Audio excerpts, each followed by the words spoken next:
This is CBN NewsWatch. Welcome to CBN NewsWatch. We've got a lot to get to today, and we begin in the Middle East, where tensions are high as various countries wait to see how Israel will strike back after the massive Iranian attack on the Jewish state over the weekend. CBN Middle East correspondent Julie Stahl brings us the story from Israel. Israel says there's no doubt it will respond to the unprecedented drone and missile attack by Iran. Iran will face the consequences for its actions. We will choose our response accordingly. The question is how and when.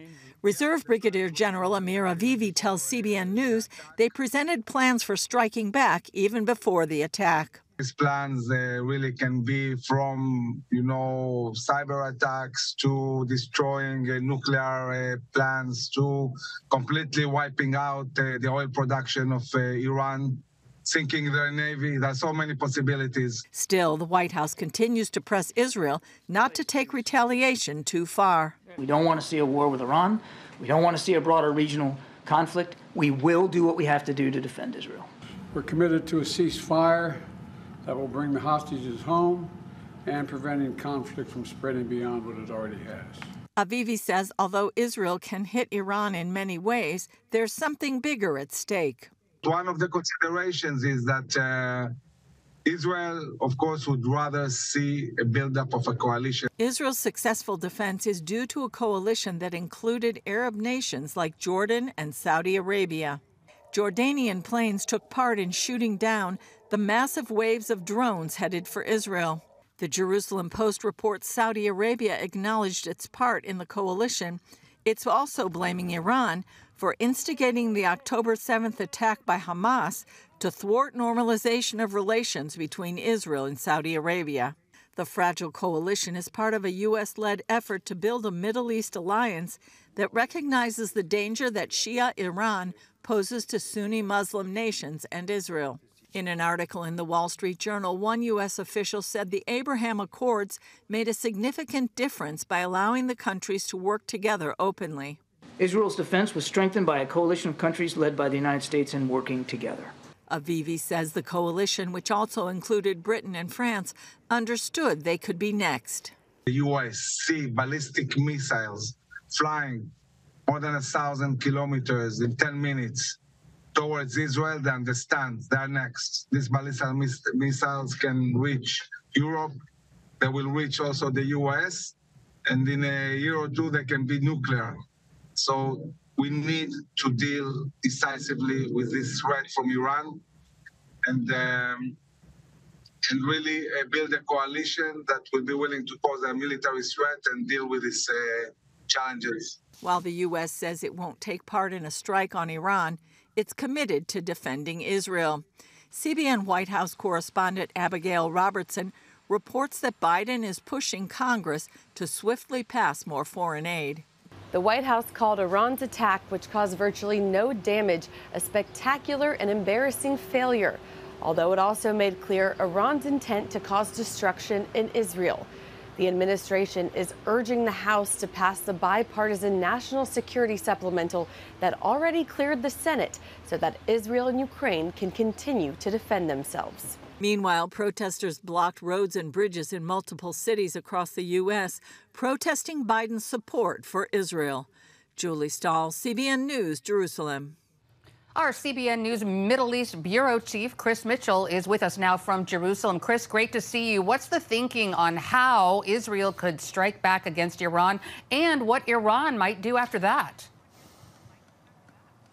Well, right now, the thinking is that the strike by Israel could come very soon. There was a headline in one of the online journals here. War Cabinet is set on a forceful response to Iran, but one that won't spark a wider war. The problem, Lori, is you don't know what may spark a wider war. One Israeli channel here is reporting the War Cabinet decided to hit back clearly and forcibly and designed to send a message to Israel because they can't allow an attack like this without a reaction. Now, on the other hand, Lori, the Iranians want to strike back as well, and that's exactly what they're warning. Former Israeli ambassador to the U.S., Michael Oren, he was telling the Wall Street Journal, as Julia referred to that in her report, to respond smartly, but don't undermine the opportunity for regional and international cooperation. And a lot of people are talking about that was evident the other night. But I would say everyone here is watching and waiting how Israel is going to respond. And it's almost like two heavyweight fighters exchanging blows. And that's why people need to be praying about what's going on here in the Middle East. Absolutely. Well, you did mention that regional cooperation, Arab countries came to the defense of Israel during Iran's attack. How significant was that, Chris? And did the Abraham Accords tie into their actions? Very much so. I mean, that included the UAE, Saudi Arabia. Although it's not an official member of the Abraham Accords, it provided intelligence. These nations like Jordan as well opened up their airspace. They shared radar tracking information. And all this, as John Kirby was alluding to, was a regional-wide air defense. And so the cooperation of the Abraham Accords really were key to that system, and it accelerated after the Accords went into effect in 2020. Another key factor, Lori, is that Israel went under the command from the U.S. European Command to CENTCOM, which includes the Middle East. In fact, just a few days before Iran's attacks, the commander of CENTCOM was here coordinating defense with Israeli Defense Ministry Yoav Gallant, and some call that move here to CENTCOM a really game changer in the region. Well, Chris, you mentioned Jordan just a moment ago. Why was it important that Jordan in particular was public about its part in the defense of Israel? Well, some people didn't realize or didn't really know where Jordan stood. They've been very critical of Israel's operation in the Gaza Strip. And some people say what happened the other night, this may be one of the most important developments, that Jordan really came out forcefully and actually participated in shooting down some of those drones. Iran wants to destabilize the Hashemite kingdom, and what that would do was help complete this ring of fire around Israel. Israel's border with Jordan is about 300 miles. It's lightly defended. So if Iran can destabilize the Hashemite kingdom, it really represents a strategic threat to Israel. So very important that Jordan sided with Israel and the other allies and came out quite publicly. And in fact, King Abdullah's daughter, who's a pilot, apparently she shot down 6 of those drones. So that was a very important aspect to what happened the other night. Sends quite a message. Okay, let's go back to how all of this began with a strike in Damascus, apparently by Israel, that killed a key Iranian general. Refresh our memories about who he was and why he was so important that Israel had to take him out. His name, Lori, was Mohammad Reza Zahedi. He was a senior military commander in the IRGC. He was actually involved in the planning and the execution of October 7th. Responsible on that day for some of the murders of 1,200 Israelis and other nationalities and more than 250 kidnappings, including 8 Americans.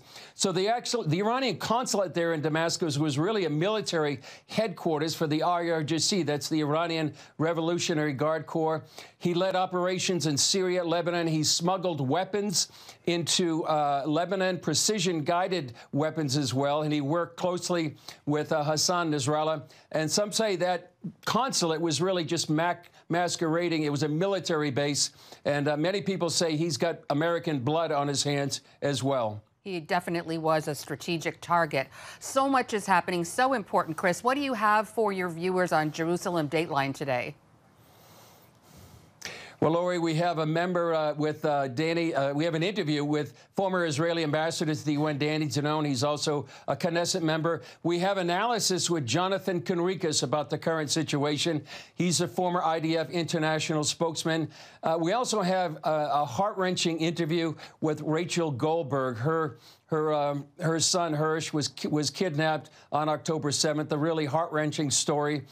We also have a story from CBN Israel. They're helping a young mother with a special needs child. She fled the war in Ukraine, and now CBN Israel is helping her get settled with her new life here in Israel with her family. Well, we'll make sure to tune in to see all of that. Chris Mitchell from Jerusalem, thank you as always for your insights.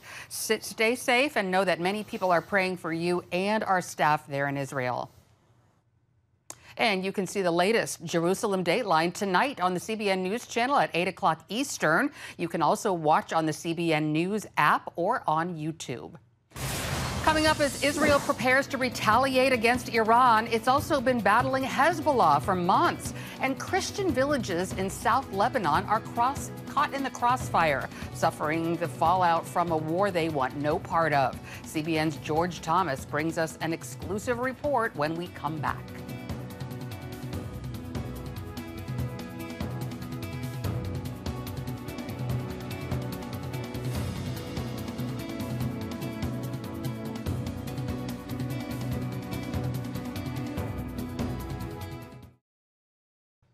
As we reported on yesterday's NewsWatch, Israel and Hezbollah are on the brink of a full-scale war. Rocket attacks and airstrikes have been taking place almost every day. Much of northern Israel has been evacuated, while many Christians in South Lebanon remain at home. George Thomas brings us this exclusive report from inside Hezbollah territory. It's a scene that has played out each year since 1890, when St. George's Church opened its doors here in the hills of South Lebanon. Lebanese Christians taking part in the Good Friday procession, carrying a cross with a Jesus Christ statue through the town of Kleya. This year was no different. Our Christian ancestors here faced war, and they never abandoned their land or their faith. They stood fast against all adversities, and we're going to do the same, because that's the spirit we inherited from them. Kleya and more than a dozen other Christian villages sit near the border with Israel. On October 8th, when Hezbollah started launching rockets at Israel in support of the Hamas attacks, Christians here suddenly found themselves caught in a conflict they didn't ask for or want. Just because one group decided to go to war with Israel, I'm almost 100% sure that all of us are victims of other people's agendas, and we want no part in it.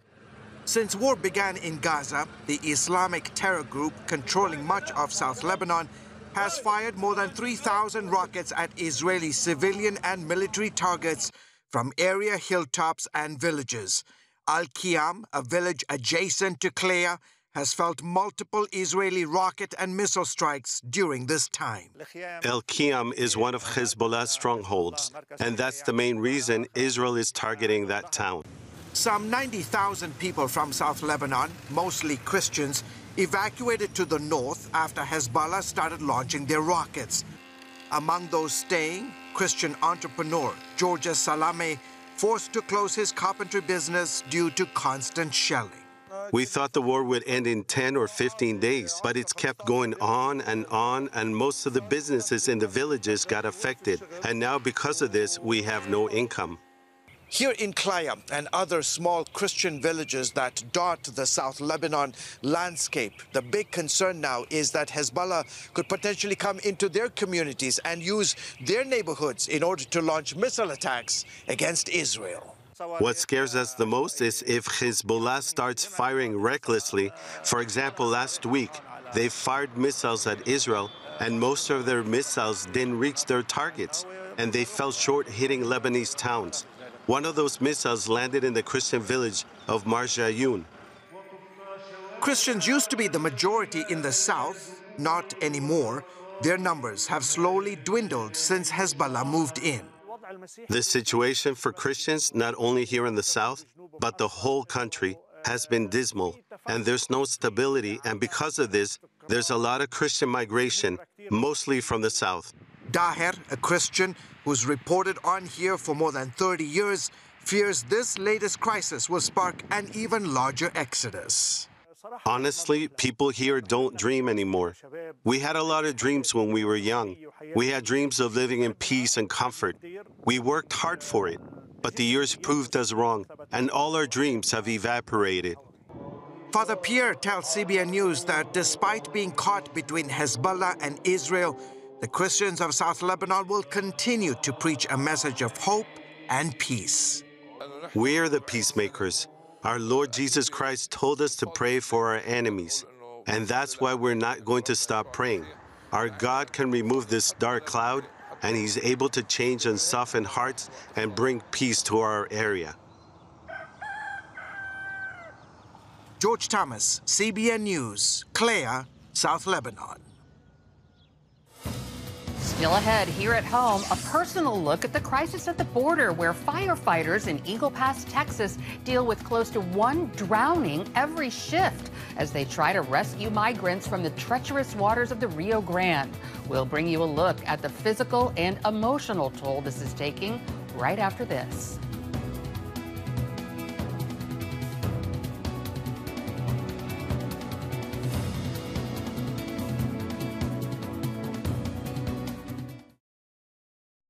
The tiny town of Eagle Pass, Texas is a top destination for migrants crossing the border illegally. The surge is putting a huge strain on the local community, from longer hospital waits to delays in public services. And it's taking a major toll on the city's firefighters. CBN's Heather Sells has that story. In recent years, Eagle Pass firefighters have become all too familiar with the Rio Grande. From the river's unpredictable twists and turns to its sudden drop-offs and deadly undertow. This river is very treacherous. The water is very swift. For these first responders, the border crisis is ever present, and calls to help migrants have spiked in the last year. They've resulted in more than 700 border crossers transported to the ER and drained the department's budget by up to $20,000 a day. For these seasoned firefighters, however, the worst part is recovering bodies. You see children, you see infants. One image that doesn't go away that I got to see is a 2-month-old, eyes half open, his face, his mouth, his ears full of mud. Over this last year alone, we've encountered close to a drowning every shift. Chief Manuel Mello drove us to one spot heavily used by migrants. The trail of discarded clothes and antibiotics point to a desperate journey that includes physical hardship and sexual assault. What baffles Mello and other firefighters, though, is why the migrants choose crossing the river rather than an official port of entry. I think that they believe that it's quicker for them to get processed than to having to go through the ports of entry and asking for asylum and waiting maybe a week, maybe two, to get their paperwork and cross over. They'd rather risk their lives and cross through the river. The fire department has added an ambulance and rescue boat to keep up with demand. First one of the day. Still, tensions grow when migrant and local city calls overlap, forcing the town's different stations to cover each other's zones. We're in the river dealing with whatever incident, and calls are still happening. And this city is depending on us to be there. On the water, firefighters try to be ready for any emergency, be it medical, rescue, or recovery. They've also become familiar with various authorities, including Area Border Patrol, authorities on the Mexican side, the state's control of the city's Shelby Park, and patrols from as far away as Florida. And they've come to learn how the Rio Grande can take a life. The river can be deceptive in so many ways. Sometimes border crossers will make it to what they think is the other side, but in reality, it's an island, and there's still deeper waters to cross on the other side. We're tired. The community is tired.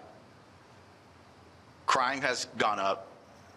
Death is something that we're seeing every day. And it's very easy to watch something and make an opinion, right? But I'm telling you right now, it's been pretty bad for all of us. Chief Mello is well aware that pulling bodies from the river takes a toll, especially when his folks must recover children. They can relate that to their families. These are young guys between the ages of 22 and 40 years old. So they've got small children. The older guys, over 40, well, they've got grandkids, and they can relate with their grandkids. It's why he's applying now for mental health grants to sustain a workforce that must continue and perhaps be prepared to do more. The citizens of Eagle Pass are compassionate in a way, but they're also mad. They're mad because we were getting all this negative attention. And I guess they all hope, like I do, that someday soon this will all go away. Firefighters here are prepared to see an increase in the number of migrants crossing the river this spring, as has been the pattern for the last several years. They are also hoping for new policies that will deter people who are coming over from crossing the river. Reporting in Eagle Pass, Texas, Heather Sells, CBN News. Coming up, it sounds like something out of a movie, but it actually happened. A rescue from a deserted island after a shipwreck. We'll have that story for you when we come back. It sounds like the scene out of a movie. A group of 3 fishermen shipwrecked on a deserted island. After realizing their radio had run out of batteries, the castaways came up with a plan to try to get rescued. They gathered palm fronds, spelling out the word help in the sand. For the next week, the men waited, surviving on coconut, until a Navy plane finally spotted their signal. It was pretty visible. We could see it from a couple thousand feet up in the air. A Navy P-8 aircraft from Kadena Air Base in Japan was able to fly over the island and confirm that there were indeed 3 people there. Once the Navy spotted the men, they were immediately able to drop down survival packs to allow them to hold out a little longer, and the next day they were successfully rescued. Well, that's it for this edition of CBN NewsWatch. Remember, you can find more of our news programs on the CBN News channel anytime or online with cbnnews.com. Also, tell us what you think about the stories you've seen by emailing newswatch@cbn.com or talk to us on Facebook, Twitter, or Instagram. We hope you'll join us next time. Have a great day.